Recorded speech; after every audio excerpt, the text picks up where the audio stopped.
આવે છે.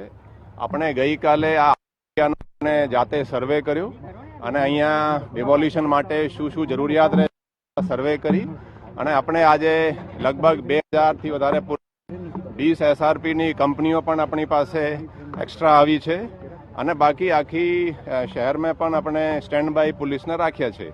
આખા બંદોબસ્ત લગાવ્યા છે અને આ તમે જુઓ છો તો ખાસા ઇલીગલ ડેમોલિશન અત્યારે મ્યુનિસિપલ કોર્પોરેશન તરફથી અહીંયા થઈ રહ્યા છે અને પોલીસની પણ એડિક્વેટ સિક્યોરિટી છે.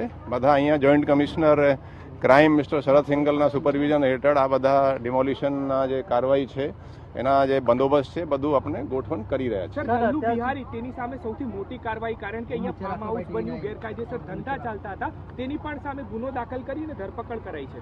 નહીં, લલ્લુ બિહારી જે છે એના તમે જુઓ છો એની જે ઇલીગલ એક્ટિવિટીઝને કઈ રીતે કરતા હતા એ દાખલા તરીકે ખોટા એગ્રીમેન્ટો કરાવતા, રેન્ટ એગ્રીમેન્ટ કરાવતા, એ લોકોને ફેસિલિટેટ કરતા આધાર અપાવવા માટે ઇલીગલ એક્ટિવિટીઝમાં, પ્રોસ્ટિટ્યુશનમાં પણ એ કદાચ એન્કરેજ કરતા હતા. એની પાસે ઘણી બધી 200થી વધારે ઓટો રિક્ષાઓ એ ભાડા ઉપર આપતા હતા. એનો આખો જુઓ તે ફાર્મ હાઉસ જેવું આ ચંડોલા તલાવમાં આને એવું ભાગ કરી દીધા હતા અને અત્યારે એનું બધું ડિમોલિશ પણ થઈ ગયું છે અને બાકી પણ ડિમોલિશનની કાર્યવાહી અત્યારે અહીંયા ચાલુમાં છે.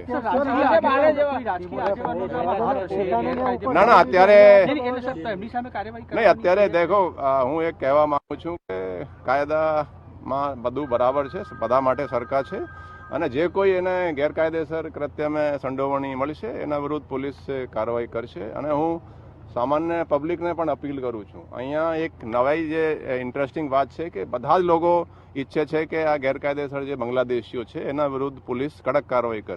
માઇનોરિટી પણ ઈચ્છે છે કે અહીંયા જે છે કે આ લોકો પોલીસ ઇલીગલ બાંગ્લાદેશીઓ વિરુદ્ધ કડક કાર્યવાહી કરે. તો એક બહુ એ સારી વાત ગણી શકાય અને જો કોઈ કાયદો હાથમાં લેશે અને આખા અમદાવાદમાં પોલીસ એલર્ટ છે અને હું કહેવા માંગુ છું કે કોઈ કાયદો હાથમાં લેશે તો પોલીસ બહુ કડકમાં કડક કાર્યવાહી કરશે.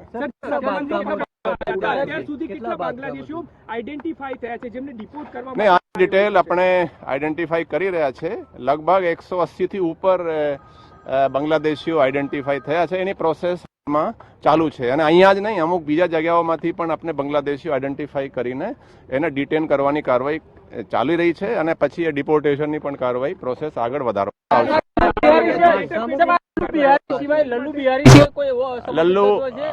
લલ્લુ બિહારી આ પ્રકારની પ્રવૃત્તિઓ કરવામાં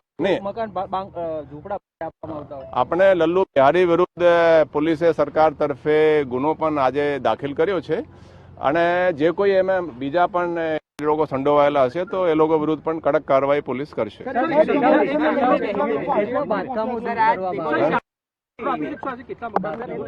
એ છેલ્લે આપણે ડિમોલિશન પછી છેલ્લે ક્રાઇમ બ્રાન્ચ તરફથી આપણે આપી દેવામાં આવશે. ડોક્યુમેન્ટ બનાવતા હતા, કોઈ કોર્પોરેટરોના લેટર પેડ પર બનાવતા હતા અને એ માહિતી દેખો એ બધું અત્યારે તપાસનો વિષય છે. FIR નોંધાઈ ગઈ છે અને એમાં જે કોઈ એની સંડોવણી જણાઈ આવશે એના મેન્સરિયા ઇમ્પોર્ટન્ટ હોય છે. એનો આપણે એ બધું લીગલી કરેક્ટ કાર્યવાહી કરીને કડક કાર્યવાહી પોલીસ કરશે.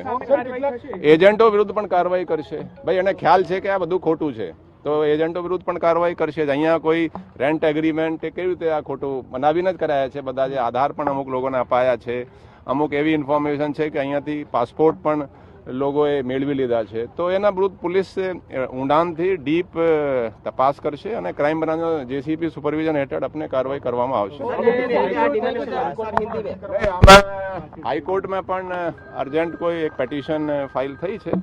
આપણે DCP ક્રાઇમ ત્યાં ગયા છે. આપણે એફિડેવિટ વગેરે તૈયાર કરીને આપણે સાથે ત્યાં આજે જરૂર પડે તો એફિડેવિટ તરત જ દાખલ કરવામાં આવશે અને આપણે જે અત્યારે જે કાર્યવાહી પોલીસ કરી રહી છે એ બધું કાયદેસર છે. આપણે તો ખાલી કાયદો અને વ્યવસ્થાની દ્રષ્ટિએ બંદોબસ્ત આપ્યા છે અને ડિમોલિશનની કાર્યવાહી તો કોર્પોરેશનની ચાલી રહી છે. એટલે ડિમોલિશન એનો કામ છે અને આપણે કાયદો અને વ્યવસ્થા જાળવવાનું કામ છે.